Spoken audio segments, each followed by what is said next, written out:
Sacrifice, এটা লাগবে। আমার বোনেরা অথবা যুবতী বোনেরা অথবা রিসেন্টলি বিয়ে হয়েছে এরকম বোনেরা, আজকে তো এক ভাই এসে দোয়া চাইল, হুজুর 3 দিন আগে বিয়ে হয়েছে আমার, একটু দোয়া করে দেন। তারপর যুবক ছেলেরা, তোমরা যারা বিয়ে করনি করবা, খেয়াল করে শোনো, এগুলো কাজে লাগবে। স্যাক্রিফাইসটা খুব জরুরি। স্যাক্রিফাইস ইজ দ্য কি of a successful happy couple life. একটা সুখী দাম্পত্য জীবনের আসল চাবি হচ্ছে স্যাক্রিফাইস। আওয়াজ করে বলতে হবে, চাবিটার নাম কি? স্যাক্রিফাইস করতে হবে, একটু মানিয়ে নেয়া, একে অপরকে বোঝা, একটু ভালোবাসা, একটু মানিয়ে চলা, এটার নাম হচ্ছে স্যাক্রিফাইস।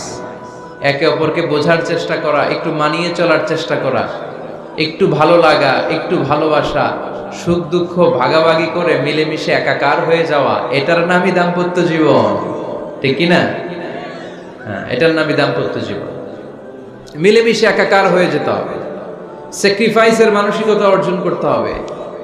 একে অপরের দোষ ধরলে চলবে না, কারণ no one is perfect in this life. আপনি যে আপনার বউয়ের দোষ ধরতেছেন, আপনার দোষ নাই? কথা বলেন না কেন?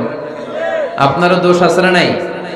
তো লিস্ট দুই ভাবে করা যায়, একটা হচ্ছে দোষের লিস্ট আর একটা হচ্ছে গুণের লিস্ট। দোষের লিস্ট বাদ দিয়ে দেন। আপনার স্ত্রীর মধ্যে আল্লাহ তাআলা কি কি গুণ দিয়েছে, এই গুণগুলোর লিস্ট করুন, দোষের লিস্ট নয়। দাম্পত্য জীবনটাই এমন, কখনো ঝগড়া, কখনো হাসাহাসি, কখনো মেঘ, কখনো বৃষ্টি, আছে না নাই? হয় না এরকম? আপস এন্ড ডাউনস, মাঝে মাঝে একটু ঝগড়া, মাঝে মাঝে আবার ভালোবাসা, আবার খুনসুটি, এগুলো মিলেমিশে একাকার করে স্যাক্রিফাইস দিয়ে একে অপরকে জয় করে নিতে হয়। কারণ no one is perfect in this world. এই পৃথিবীতে কেউই পারফেক্ট না।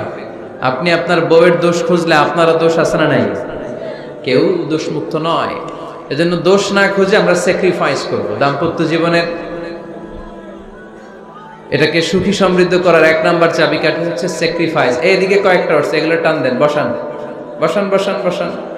এই যে লাল গেঞ্জি, এটারে বসান, পিছনে সবুজ গেঞ্জি বসান, টাইনা বসান না, আমি বলছি বসান, টান দেন ওরে ধরে, টানেন, সবাই মিলে টান দেন ওরে, হ্যাঁ বসান, হ্যাঁ ধাক্কা মারেন, সাবাস, হ্যাঁ ঠিক আছে। এই বসাইতে পারে না, লাল গেঞ্জি চলে যাইতেছে, ওরে ধরো, এই ঠিক আছে, বসছে ও, ঠিক আছে বসছে, ফাইন, আমার দিকে তাকান, বসে গেছে। কষ্ট পাইতেছেন আপনারা? হুজুর শেষ করে দেই তাইলে? হ্যাঁ শুনবেন তো? উঠা বসা কেন? সময় দিয়েছিলাম, ওই সময় যান না কেন? পুরো বাংলাদেশটা এরকম ক্যাওস, কেউ নিয়ম মানতে চায় না। যেতে বলছি যায় না, এরপর কথা শুরু করছে, এখন ওঠা শুরু করছে। তো শৃঙ্খলা আপনি কোথায় কাজে লাগাবেন?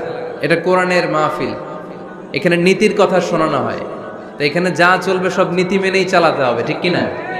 অনিয়ম করতে পারবেন না আপনি।